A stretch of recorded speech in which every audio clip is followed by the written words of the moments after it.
13 games unbeaten, Manchester City was unstoppable, like a giant robot marching to another championship. But in just 90 minutes against their biggest rivals, it all came crashing down. This wasn't just a loss. They got destroyed 2-0 in a way nobody, and I mean nobody, saw coming, and it completely blows the title race wide open. So how in the world did Pep Guardiola's team go from invincible to completely beaten? This was supposed to be another legendary game between Manchester City's two biggest teams. City had the chance and everyone expected them to completely steamroll Manchester United. United even had a brand new head coach, club legend Michael Carrick, coaching his first game. On paper, this was the biggest smash ever, but games aren't won on paper. This insane 2-0 loss wasn't a lucky win. It happened because of a genius game plan from United, a comedy of unbelievable mistakes from City's players, and some of the most questionable decisions from Pep Guardiola himself. To understand how this unbelievable shock happened, we have to break it all down, starting with the 5D chess that Michael Carrick was playing.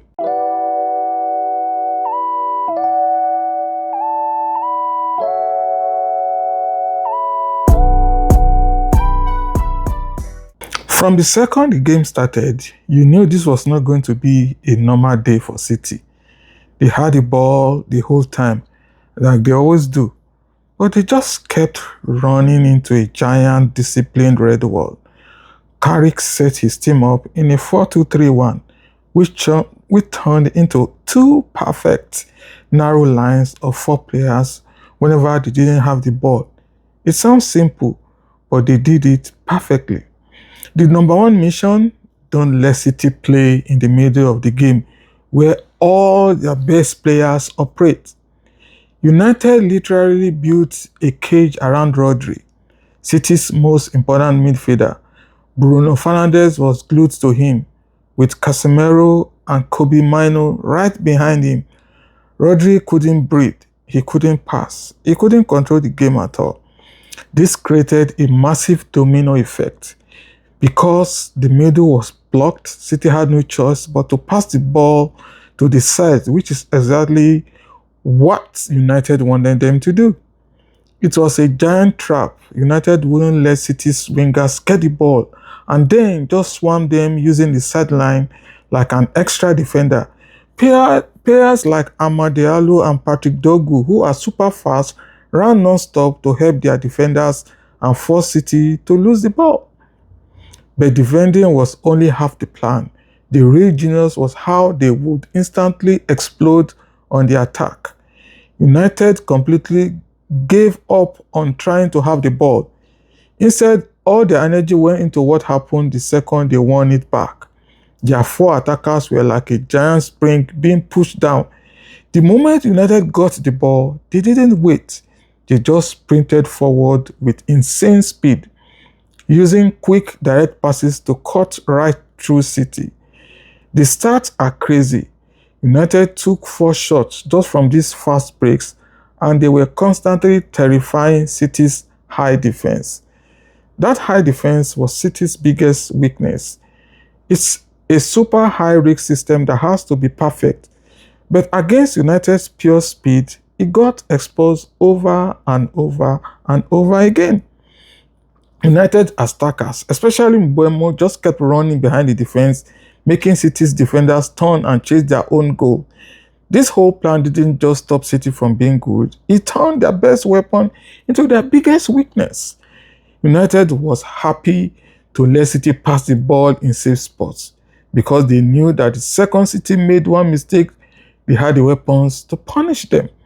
And as the game went on, the mistakes started coming. United's plans was incredible, but City's collapse got a million times worse because of a shocking number of mistakes from players who are usually perfect. It was a total team meltdown.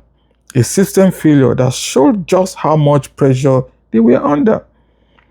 The young defenders set the tone, looking nervous from the very first minute.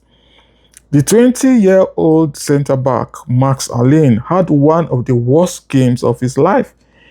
He made a ton of mistakes in the first half, like sloppy passes and a weak back pass that almost gave Mbeumo a free goal. He was clearly struggling with the pressure and got taken out of the game at halftime. But even City's most reliable players went safe. Rodri, the rock in their midfield, was making mistakes you would never see from him. At one point, he lost the ball in a terrible spot and Rico Lewis had to make a desperate tackle to stop a guaranteed goal. These weren't just little mistakes. They were happening because United's midfield was giving City stars zero time to think. And the best striker on earth, Erling Haaland, he was a ghost. He was completely bullied by Harry Maguire and Lisandro Martinez and was totally anonymous. He did nothing in Manchester United's penalty box the entire game. One of the only times he got a chance, Martinez came in with an incredible slide to stop him. The fact that he was so useless shows how good United was at cutting off his supply. And when he got substituted with 10 minutes left, you could tell how frustrated he was. Nowhere was this failure more obvious than the two goals they gave up. The first goal by Bryan Mbeumo in the 65th minute was a textbook counter-attack that started from City's own set piece. A header cleared the ball and then Bruno Hernandez was off to the race, leading to a 3-on-2 attack before sliding a perfect pass for Mbeumo, who scored an easy goal.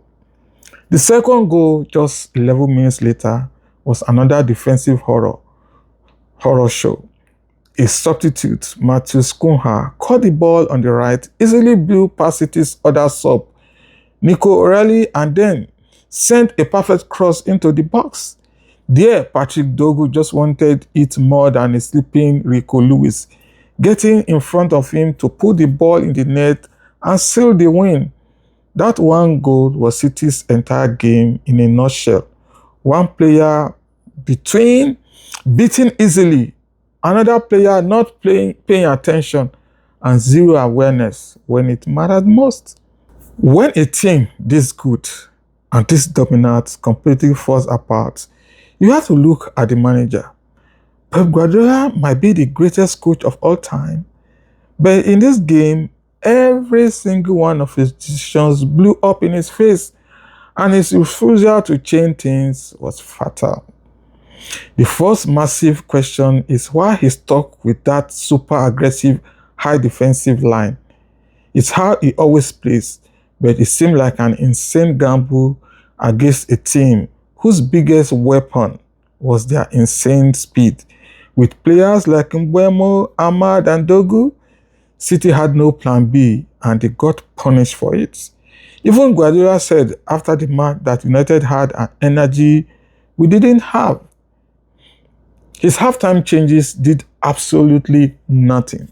He made 2 substitutions, taking out a quiet Phil Foden and the struggling Max Allen for Ryan Cherki and Nico O'Reilly. Foden has been invisible, but throwing another young defender like O'Reilly into that high-pressure game did nothing to fix City's defense.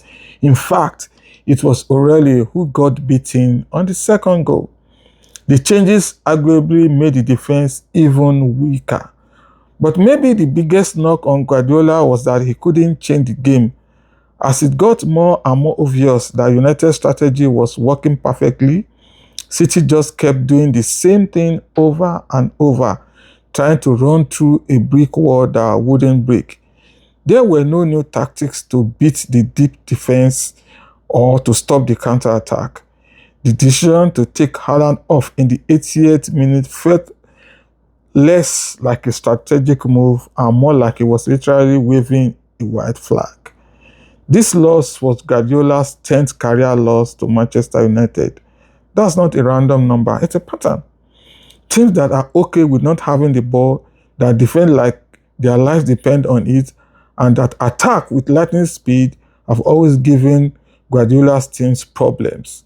In this game, Michael Carrick gave everyone the perfect blueprint, and Pep had absolutely no answer. Manchester City's insane 2-0 loss didn't happen because of one thing. It was a perfect storm of a stubborn manager, a disaster class of mistakes from players, and some of the worst decisions from the sideline you will ever see.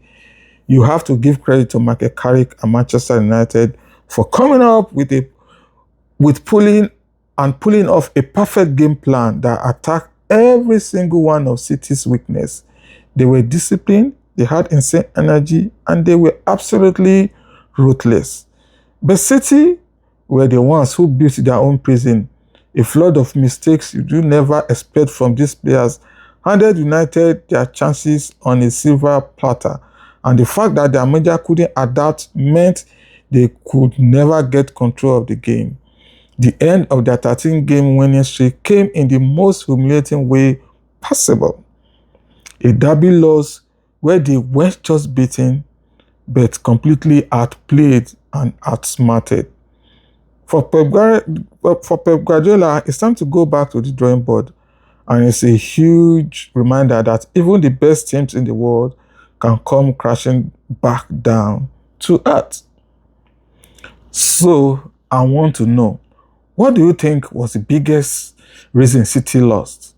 Was it Carrick's genius plan, the shocking player mistakes, or Pep's refusal to adapt? Let me know what you think in the comments below. And if you like this breakdown, make sure to smash that subscribe button and hit the notification bell so you don't miss the next video. Thanks for watching. See you on the next one.